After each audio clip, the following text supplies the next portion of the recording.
Hello friends and welcome to the Exams Made Simple. So again we are starting a series which we started earlier, लेकिन कुछ कारणों से हमने उसको बंद कर दिया था उस समय. So we are again starting this series where we are going to discuss about the current topic. जो भी important topics न्यूज में रहेंगे हम उनको डिस्कस करेंगे. आज का जो सबसे बड़ा टॉपिक है जिसको हम डिस्कस करने वाले हैं वो है तालिबान का इशू. और इसमें हम तालिबान की बेसिक हिस्ट्री को ट्रेस करते हुए उसके प्रेजेंट पे आएंगे एंड देन उसके फ्यूचर पे कि क्या उसका इम्पैक्ट पड़ेगा न केवल तालिबान पे बल्कि वर्ल्ड ओवरऑल पे एंड इंडिया पे.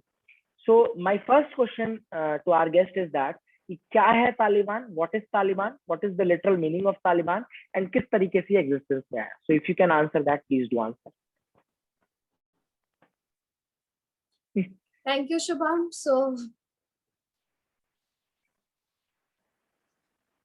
तो मेरे पास में कुछ नोट्स हैं जिसके थ्रू मैं आपको तालिबान के बारे में बताऊंगी. सबसे पहले तो इसका पश्तून लैंग्वेज में जो इसका मीनिंग है वो है स्टूडेंट्स या फिर सीकर्स. ठीक है, पश्तून लैंग्वेज में क्यों? क्योंकि इसके जितने भी लोग थे they were from Pashtun tribes, तो इसके ज्यादातर लीडर्स भी जो हैं वो पश्तूनी रहे हैं. और तालिबान जो है वो खुद को रिफर करता है as the Islamic Emirate of Afghanistan.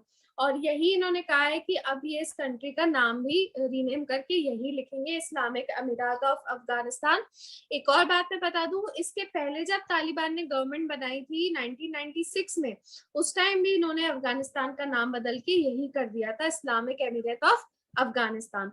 इनकी जो आइडियोलॉजी है वो देवबंदी इस्लामिस्ट की है. अब देवबंदी जो होते हैं वो एक रिवाइवलिस्ट मूवमेंट थी विद इन द सुन्नीज. ओके, इसके जो करंट लीडर हैं अगर उनकी बात करें तो उसका नाम है मौलवी हिब्बतुल्लाह अखुंदजादा. ठीक है, और ये 2016 से हैं. और इसके फाउंडर थे मोहम्मद उमर और को फाउंडर थे अब्दुल गनी बरादर, जो कि अभी पॉलिटिकल डिप्यूटी चीफ है इसके. ओके, और जैसे मैंने आपको बताया कि ज्यादातर जो इसमें लोग थे देवा स्टूडेंट्स, जो कि जिसको पश्तूनी में तालिब कहा जाता है, और वो पश्तून एरिया से ही थे.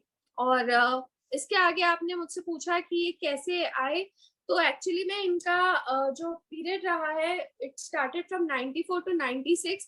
एक्चुअली में 92 टू 96 में अफगान सिविल वॉर चल रहा था, जो कि मुजाहिदीन के जितने ग्रुप्स हैं उनके बीच में सुप्रीमेसी के लिए चल रहा था. उस टाइम पे ये एक फैक्शन की तरह निकला था तालिबान ग्रुप. ठीक है, तो they were militias at first.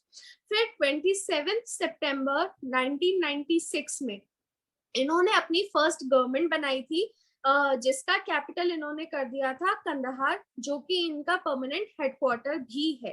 ठीक है, और तब से लेके 2001 तक इन्हीं की गवर्नमेंट रही थी.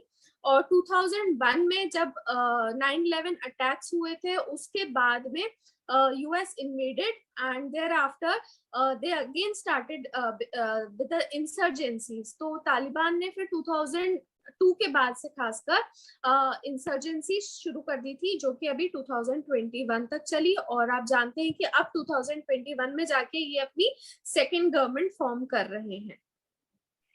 तो यहाँ मैं दो तीन चीजें पॉइंट आउट करना चाहूंगा, जैसा कि बहुत ही अच्छे तरीके से उन्होंने पूरी हिस्ट्री उसकी ट्रेस की है. जो यूपीएससी के लिए अपने को प्रीलिम्स से स्पेसिफिक बातें ध्यान रखनी है, जैसा कि मैम ने यहाँ पे बताया कि देवबंदी रिवाइवलिस्ट मूवमेंट है ये. तो यहाँ से इसका थोड़ा सा आप ये पार्ट याद रखिए, जैसे देवबंदी टर्म आप याद रखिए. यूपीएससी अगर चाहे तो इस तरीके से क्वेश्चन बना सकता है जहाँ पे वो देवबंदी आपसे पूछ ले कि किस स्कूल ऑफ थॉट से बिलीव रखते हैं. दूसरी चीज इन्होंने बताया कि ये पहली बार नहीं है जब तालिबान ने पावर में आए हैं, तालिबान ऑलरेडी 96 में पावर में आ चुका था. तो यूपीएससी जैसे आपसे पूछ सकता है स्टेटमेंट टाइप क्वेश्चन में कि 96 मतलब ये पहली, this is the first time Taliban has acquired the power, तो गलत स्टेटमेंट होगा क्योंकि 96 में ऑलरेडी इन्होंने पावर एक्वायर कर ली थी. So we have to be very cautious when we solve prelims specific questions in the UPSC. ये चीज हमको ध्यान में देनी है. So यहाँ पे जैसा कि मैम ने पूरी इसकी हिस्ट्री ट्रेस की है, 94 टू 96 किस तरह से काम हुआ, 96 में किस तरीके से वो पावर में आए. 2001 के बाद मैम ने पॉइंट आउट किया कि 9/11 अटैक्स हुए, उसके बाद because of the attack of America Taliban वहां से पावर में रिट्रीट किया, एंड देन अभी वापस जाके उन्होंने पावर गेन की है. तालिबान जो है वो स्टूडेंट पढ़े लिखों का ग्रुप माना जाता है, एक्चुअली में वहां पे पढ़े लिखों का ग्रुप माना जाता है. तो मैं यहाँ पे ये चीज पूछना चाहता हूँ हमारे टीम गेस्ट से कि क्या आपको लगता है कि तालिबान जब पहले पावर में था तो उस समय कौन कौन से ऐसे राइट्स थे जो उन्होंने वहां पे नहीं प्रोवाइड किए थे, और क्या is it going to change this time? मतलब why this rule of Taliban is not considered good for the fundamental rights? I want to ask you that. Okay, so Shubham, मैं आपको इस बारे में ये बताऊंगी कि जो फर्स्ट गवर्नमेंट थी तालिबान की, दैट वाज फ्रॉम 1996 टू 2001।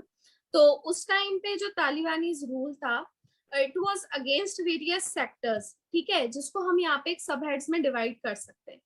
तो हम उसको एक एक करके देखेंगे और उससे आपको ये भी समझ में आएगा कि वो किस तरीके से फंडामेंटल राइट्स को वायलेट करते हैं और आगे क्या प्रॉब्लम हमको देखने को मिल सकती है। Okay, what could be impact of the second government. Okay, तो first thing against the civilians, तो उस टाइम पे तालिबानीज ने काफी ज्यादा मसैकर्स किए थे अगेंस्ट अफगान सिविलियंस। तो मैं आपको इसका रीजन बताती हूँ। आप अगर किसी नए कंट्री में जाते हो तो आप कोशिश करते हो कि आप वहां पे अच्छे से उनके साथ में घुल मिल जाओ। Then why were they doing these massacres? तो रीजन वाज दैट कि ये पाश्तून थे, तो जो नॉन पाश्तून ग्रुप्स थे उनके अगेंस्ट खासकर इनके बहुत ज्यादा मसैकर्स रहते थे। इसका रीजन भी मैं आपको एक बता दूं कि तालिबानीज एक्चुअली जो 1994 में आए थे, they were against the modern, they were against the communism। पहले जो अफगानिस्तान में चल रहा था सिस्टम, पॉलिटिकल सिस्टम, वहां पे कम्युनिस्ट पार्टी थी। और आपको ये पता होगा कि यूएस ने जैसे 2001 में इन्वेट किया था, उस तरीके से पहले 1978-79 में सोवियत यूनियन ने भी इन्वेट किया था। और जो वहां की कम्युनिस्ट पार्टी थी, वहां पे सोवियत यूनियन अपना कम्युनिस्ट कोई मेंबर इम्प्लांट करना चाहती थी और वो मॉडर्न आइडियाज लेकर आना चाहते थे, जिसके अगेंस्ट में तालिबानीज, जो कि ज्यादातर रूरल डोमिनेटेड और पश्तूनी एरिया के थे, इन लोग ने अपने ट्रेडिशनल रूल्स को लेकर आए। और इनका मेन जो इम्प्लीमेंटेशन था वो था शरिया का, यानी कि जो इस्लामिक लॉ है उसका इम्प्लीमेंटेशन, ठीक है। So this was the reason why they were doing so much massacres against the Afghan civilians. और इसके अलावा इन्होंने जैसे उस टाइम पे यूएन के फूड सप्लाईज आए थे, क्योंकि पूरा टाइम एक वॉर रिडन नेशन रहा था, तो जो भी यूएन के फूड सप्लाईज आते थे, they were denied to approximately 1,60,000 civilians को खाना नहीं दिया जा रहा था। And they had the policy of scorched earth. ये बहुत इंपॉर्टेंट टर्म है, स्कॉच्ड अर्थ पॉलिसी। ये एक मिलिट्री स्ट्रेटेजी होती है जहां पे आप अपने ही पूरे जो रिसोर्सेज होते हैं या जो भी चीजें होती है, आप उनको डिस्ट्रॉय कर देते हो ताकि वो आपके एनिमी के लिए यूजफुल ना रहे। Okay, you destroy everything that might be useful for your enemy. तो उसमें आपके एग्रीकल्चरल फील्ड्स हो गए, इंडस्ट्रीज हो गई, ये सारी चीजें डिस्ट्रॉय की जा सकती हैं। तो अब इसका आप इम्पैक्ट आप जोड़ भी सकते हैं कि बाकी नेशंस पे भी क्या पड़ेगा अगर वो इस तरीके के रिसोर्सेज डिस्ट्रॉय करेंगे तो, यानी कि वो फिर से स्कॉच्ड अर्थ पॉलिसी रखते हैं तो। और इसी वजह से इन्होंने खूब सारे जो फर्टाइल एरियाज थे उनको पूरा बर्न कर दिया था और घरों को भी बिल्कुल डिस्ट्रॉय कर दिया था। सो this was against the civilians.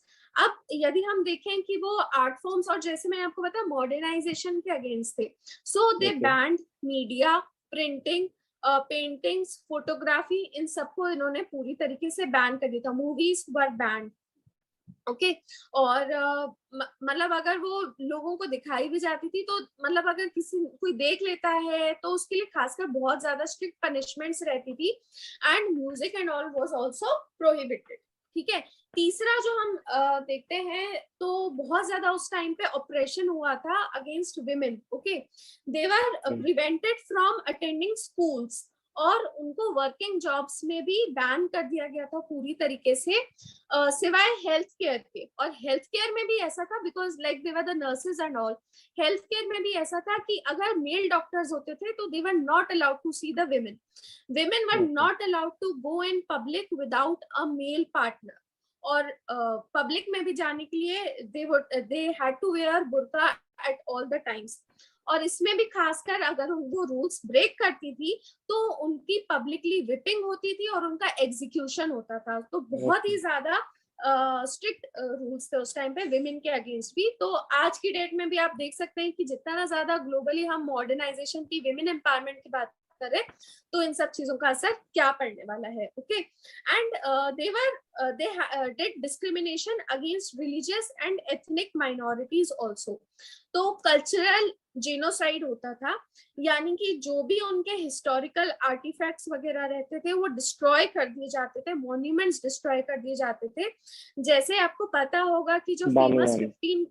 1500 year old Bamiyan Buddhas हैं उनको भी डिस्ट्रॉय कर दिया गया था। ओके, So that तो is ये सारी चीजें जो हैं ये उस टाइम के रूल में हमको देखने को मिलती हैं। इसी में अब मैं एक जो क्वेश्चन एक बनता है कि future, what can be the future of the new Taliban, जो तालिबान आया है तो क्या फ्यूचर, क्या इम्पैक्ट हो सकता है उसका दूसरे कंट्रीज में, या क्या इम्पैक्ट हो सकता है इंडिया पे, टू बी प्रिसाइज। तो यहाँ पे मैं ऐड करना चाहूंगा, जैसे मैम ने हमें बताया, you can write these point, the very beautiful point, बहुत अच्छे पॉइंट हैं जो आप आंसर राइटिंग अगर आप यूज करें तो directly you will get the marks. इसी में बस आपको ऐड करनी कुछ नई चीजें, जैसे कि मैं आपको बता सकता हूँ कि जो अभी इंडिया के ऊपर इम्पैक्ट पड़ेगा उस पर मैं फोकस करूंगा।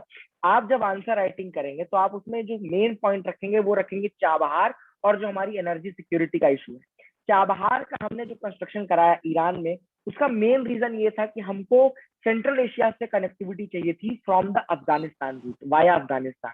तो एक्चुअली में तालिबान का जो अफगानिस्तान में आना है, that is actually a bottleneck, that is actually a hindrance to that policy of going to Central Asia via Afghanistan। वो हमारे लिए एक bottleneck है। दूसरा जो इशू रहेगा वो एनर्जी सिक्योरिटी में तापी पाइपलाइन प्रोजेक्ट का रहेगा। अगर आपने तापी पाइपलाइन के बारे में सुना है तो TAPI is actually Turkmenistan, Afghanistan, Pakistan and India. So when we see that Afghanistan is there and Pakistan is there, हम सबको पता है कि तालिबान के पाकिस्तान से बहुत क्लोज रिलेशन है, बट इंडिया से नहीं है। क्यों? क्योंकि हमने उनसे बातचीत नहीं की है, because we believe in a democratic setup, we believe in Afghan led talks, जैसा कि हम बोलते हैं कि हम अफगान लेड टॉक्स करना चाहते हैं। So we are not very much involve with Taliban and that is the reason why Taliban doesn't care about India that much.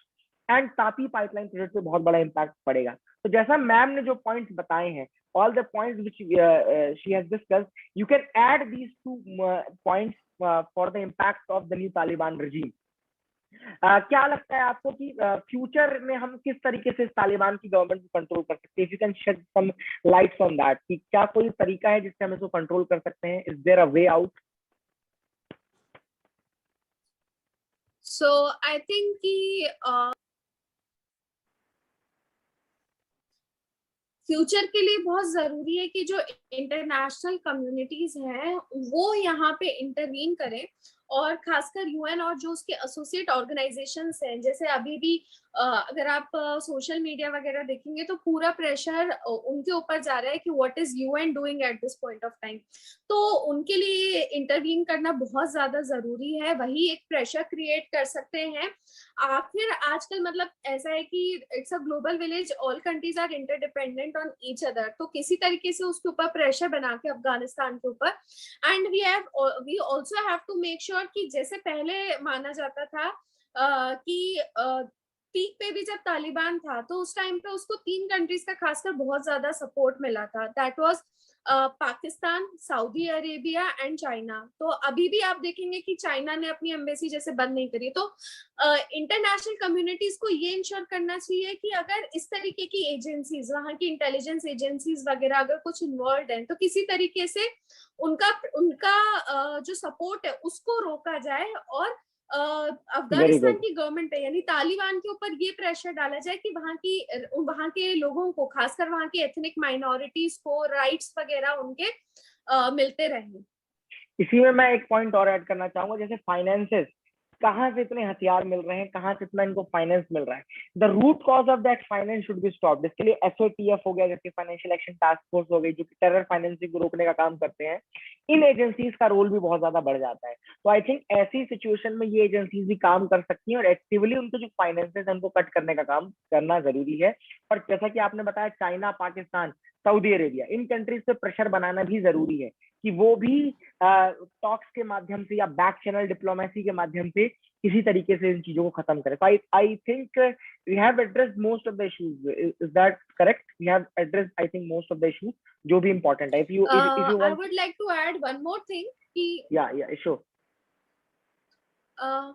हाँ, so I would like to add one more thing कि अभी अगर हम बात करें कि all of a sudden जब ये बात आ रही थी कि जब तालिबान अब होता जा रहा है, उस टाइम पे एकदम से ये कैसे आगे आ गया, इस चीज के बारे में भी अगर हम बात कर ले तो मैं इसमें आपको बस एक दो पॉइंट्स और ये बताना चाहती हूँ कि एक्चुअली यूएस और तालिबान की एक पीस डील हुई थी 2020 में दोहा में, और उस डील में ये बात हुई थी कि यूएस जो है वो अपनी ट्रूप्स को विड्रॉ कर लेगा, और उस टाइम पे जो यूएस के फोर्सेस हैं उनके ऊपर तालिबान कोई भी अटैक नहीं होने देगा, जैसे अलकायदा वगैरह या कोई और फोर्सेस हो गए उनको यूएस के ऊपर अटैक नहीं करने देगा, और वहां के मिलिटेंट्स भी जो हैं वो उस एरिया में ऑपरेट नहीं करेंगे।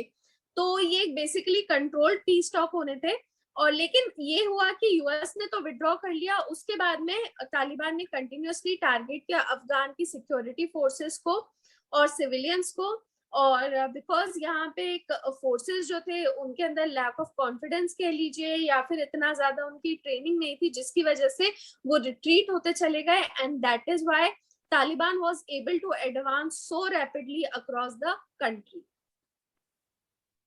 So that is a very good point again. Doha talks का point मैम ने ऐड किया है, तो Doha talks between Taliban and USA that happened. And मैं लास्ट में समराइज करूंगा इस चीज से कि जो यूएसए का एक डबल स्टैंडर्ड रहा है, that is actually the root cause for all these things. USA ने हमेशा से डबल स्टैंडर्ड रखे हैं, that is good Taliban, bad Taliban. Actually terrorism is terrorism. India का कहना है कि टेररिज्म टेररिज्म होता है, उसमें गुड और बैड जैसी कोई चीज नहीं होती है. बट यूएसए की ये डबल स्टैंडर्ड है कि जब तक उसको फायदा मिलता है किसी चीज से, वो उसको गुड तालिबान या गुड टेररिज्म बोलता है. Sometimes they call it bad terrorism. तो ये डबल स्टैंडर्ड जो है इसको खत्म करने की जरूरत है, और ऐसे में इंटरनेशनल कम्युनिटी का बहुत बड़ा रोल आता है कि वो यूएस को भी प्रेशराइज करें कि आप अपनी मनमानी नहीं कर सकते. तो US should also understand that they can not do on their whims and fancies everything they wish. So on this I think we can wrap it up, and we will call it a day for this topic. I hope you got clarity. कोई भी आपको अगर doubt है, you can ask in the comment section below. Thank you very much. Thank you Charu for being here. Thanks a lot. Thank you.